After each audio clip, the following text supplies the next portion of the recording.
السلام عليكم ورحمة الله وبركاته. ازيكم النهاردة عاملين ايه؟ النهاردة بقى الجمعة، هنعمل فطار النهاردة ان شاء الله لطيف جدا. يعني فطار تقريبا المصريين كلهم بيعملوه.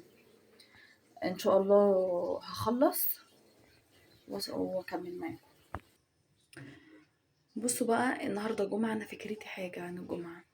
يعني هنعمل طبق سلطة كده، وهنعمل بتنجان مقلي، وهنعمل بطاطس. الفكرة هنا مش في طبق السلطة ولا في البتنجان ولا في البطاطس، لا. الفكرة هنا ان احنا بيت مصري. يعني ايه بيت مصري؟ يعني نعود ولادنا على الترابط الأسري. يعني اعمل لهم بطاطس وبتنجان وبيض، اعمل لهم او ابعتهم مش قادرين نعمل، نبعت نشتري طعمية وفول ونحطهم في اطباق. مش عايزين سندوتشات، عايزين نغير اليوم اللي هو يوم الجمعة، يوم عيد. الأطفال تبقى كلها مستنياه.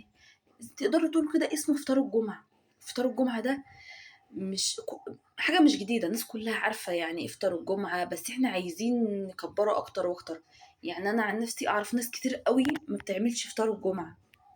يعني ايه ما بتعملش فطار الجمعة؟ يعني عادي سندوتشين طعمية، سندوتشين بطاطس، أو سندوتشين جبنة وقضيها. طب ايه الفرق؟ الفرق بين الجمعة وبين بقية الأسبوع؟ أنا شايفة إن كده مفيش فرق. لأ، الأفضل والأحسن إن إحنا نعوّد ولادنا نقعد على ترابيزة واحدة، على سفرة واحدة، على صينية واحدة. يعني إيه؟ يعني نعوّد الأطفال تبقى مبسوطة بيوم الجمعة، مستنية فطار الجمعة، مستنية ماما تعمل إيه يوم الجمعة، متحمسين إن يوم الجمعة ده ييجي. فوق ده وده كمان إن إحنا ممكن نخرجهم ولو خروجة بسيطة أوي، بسيطة أوي يوم الجمعة، ترفع من روحهم المعنوية. هنفتح أسبوع جديد، ونفتتح أسبوع جديد بطريقة حلوة، بشكل حلو. الولاد عندها حماس أكتر للمذاكرة، عندها شغف لروح المدرسة. حاجات بسيطة ونصايح بسيطة على قدي، بس إن شاء الله هتفيدكم، وهنتعلم مع بعض وبنتعلم مع بعض. وأنا شايفة إن هي حاجة لطيفة قوي. آه، هخلص الفطار واكمل لكم. وادي البتنجان بقى بعد ما قطعته اهو، هحط عليه بقى يعني سنة ملح بسيطة قوي عشان ما يشربش زيت.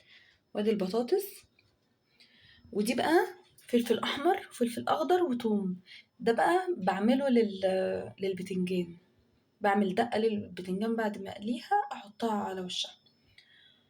وكمان عايزة اقول لكم حاجة، احنا دلوقتي ممكن كمان نشارك ولادنا ان هم يعملوا معانا الفطار. ده هيبقى احلى واجمل بقى، اما ولادنا تقف معانا في المطبخ ونعلمهم، إن كانت بنت إن كان ولد، نعلمهم يعني ايه وقفة المطبخ، ويعني ايه يساعدوا ماما وبابا.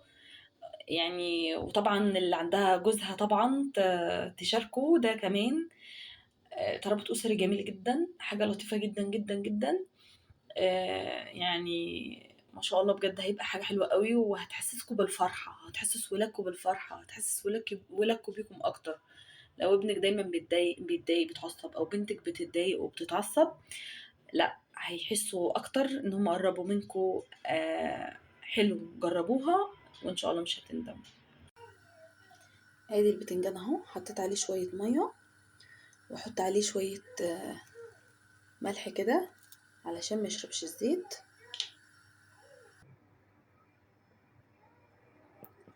احط الزيت اهو.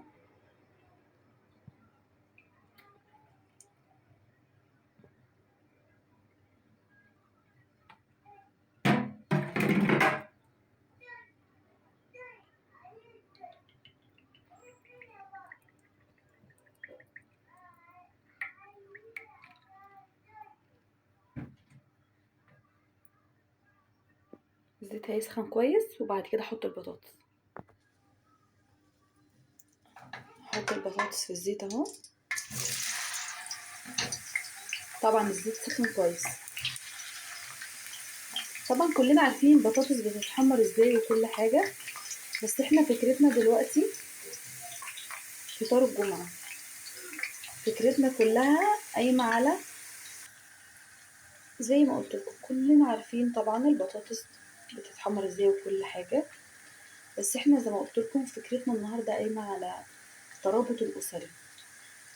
آه، شيء جميل قوي. بنتك هتقطع لك البطاطس، ابنك هيغسل البطاطس. الموضوع ان هو لطيف علشان الولاد بتحس بينا وبنحس بيهم ونصاحبهم، وبالاخص بقى الولاد او البنات اللي في فتره مراهقه لازم نحس بيهم ونصاحبهم على اساس ان احنا ما يبقاش بابا وماما، لا نبقى اصحاب اكتر. لو في حاجه يحكوا لنا نتكلم مع بعض، يعني ان شاء الله نفيد بعض ونستفيد من بعض.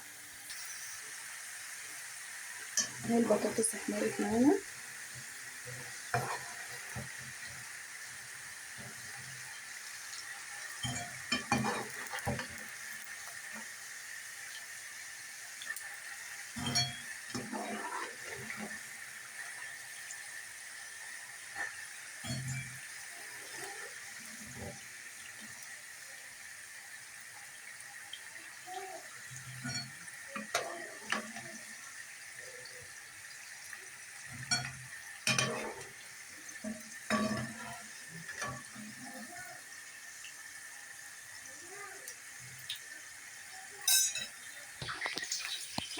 بصوا بقى احنا هنا نحط فلفل احمر حراق، فلفل اخضر رومي، ثوم.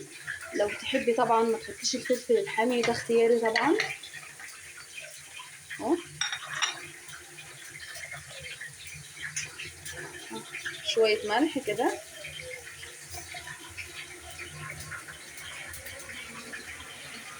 شويه كمون، شويه كزبره، شويه فلفل اسود.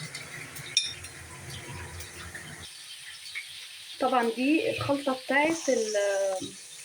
بتاعت البتنجان. طبعا انت لو ما عندكيش كبه، انا عملتها في الكبه، لو ما عندكيش كبه ممكن تعمليها في الهون عادي جدا، تقطعي حتت صغننه كده جدا جدا وتعمليها على ايدك بالسكينه، مفيش اي مشكله. يعني كلها ايه حاجات سهله، مش محتاجه حاجه معينه تستخدميها يعني.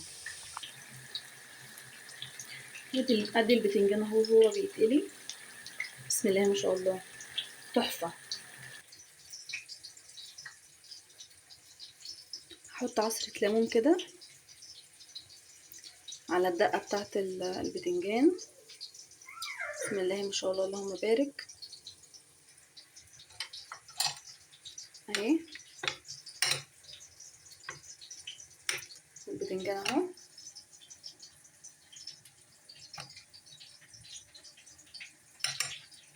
نحط كده مش كتير عشان طبعا هي حراقه، عشان الولاد ولا حاجه. اهو